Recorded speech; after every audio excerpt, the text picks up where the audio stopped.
Welcome back to Star Trek Online, everybody.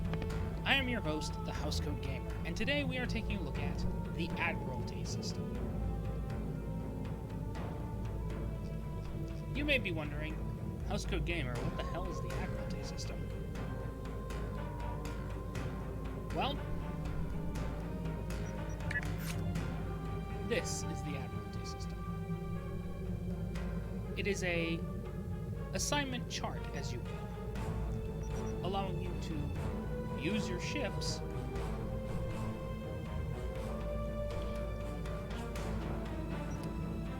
say you don't want to use your ship and want to use your ships as something other than your avatar in game. Well, you can put them on assignment.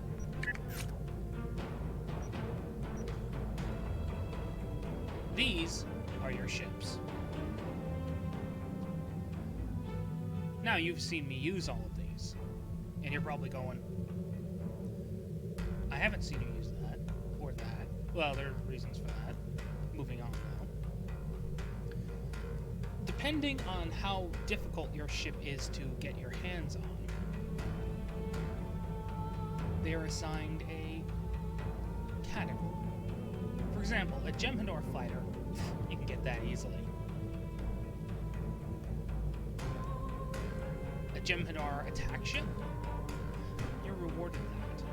Therefore, they're both common.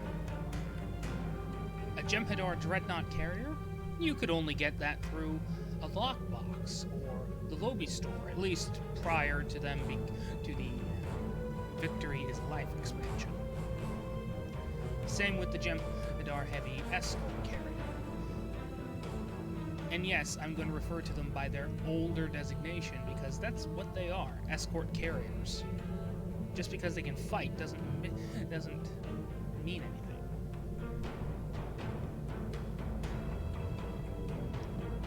But you're probably looking between these two ships and going, wait a minute, why are these ultra rare and this is rare?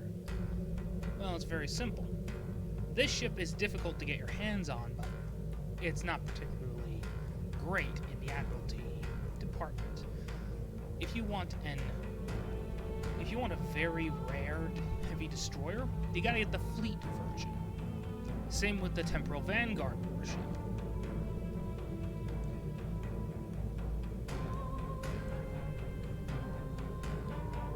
But ships like the Vanguard Dreadnought cruiser,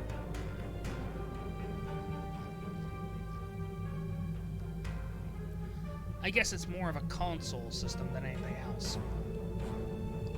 Other than this thing, all common vessels only have 9 consoles and are usually given to you. For example, the standard Constitution, that's only a common. But the C-Store Constitution is a rare, just like the Heavy Destroyer or the Vanguard.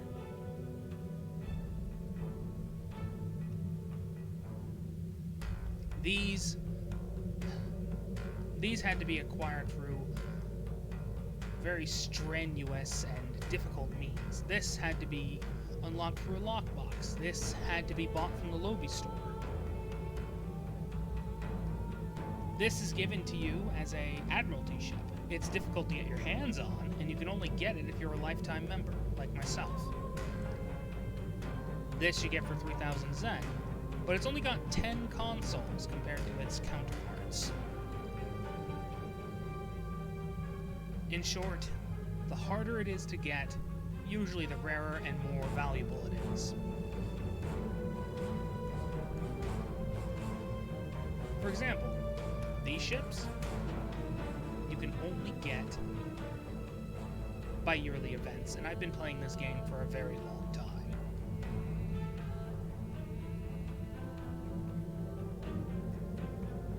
And then there's this. You get this when you hit level 65. It's an Admiralty box. But now on to the assignments. And you may be looking at this. What the hell's this? tour of duty? Well, in the early days, it was just the Klingon Empire and the Federation, and they gave you this. A special reward. After 10 days of doing a tour of duty assignments. For example, if a Federation tour of duty assignment cropped up, you have the capability to do that for 20 hours. Bear in mind, though, they are incredibly hard to do. You need rares or very rares to get the 100 for that last assignment. The Federation gives you two specialization, something very nice, especially at the end game. You really need those.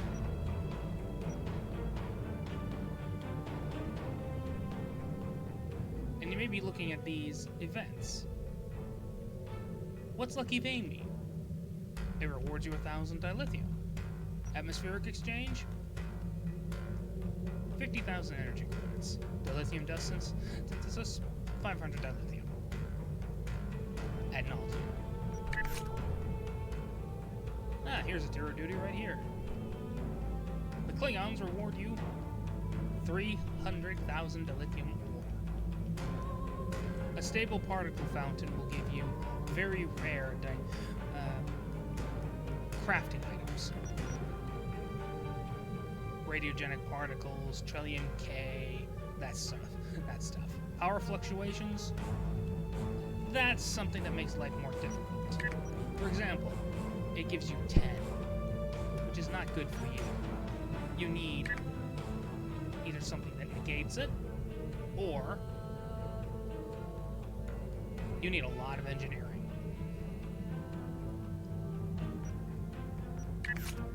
The Romulan Republic. Here it is. This gives you 100,000 energy credits.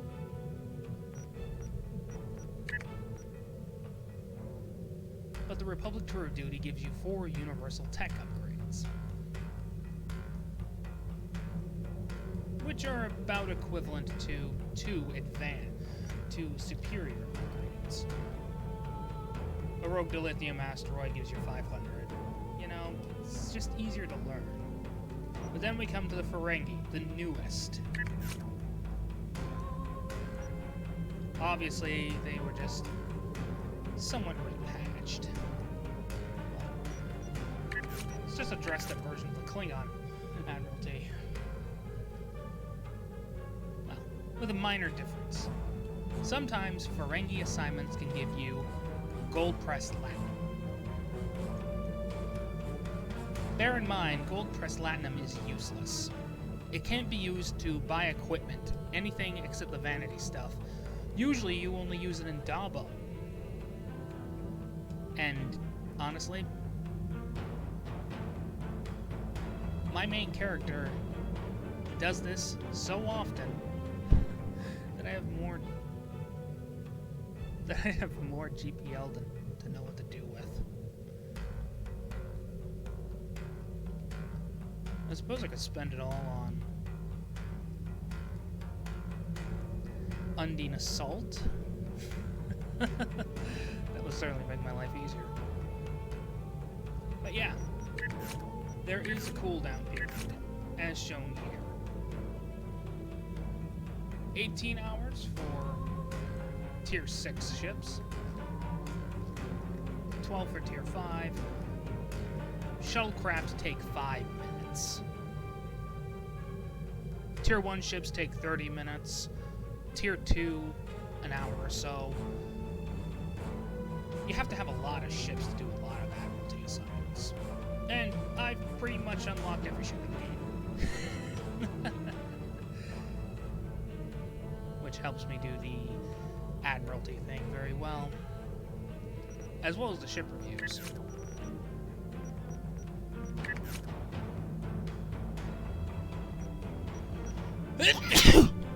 Excuse me. Dilithium synthesis has its problem. Of course, every assignment has something. Sometimes it gives you something, with no cost. Other times, you need something that adds a little more. I'm not going to do any Admiralty assignments, but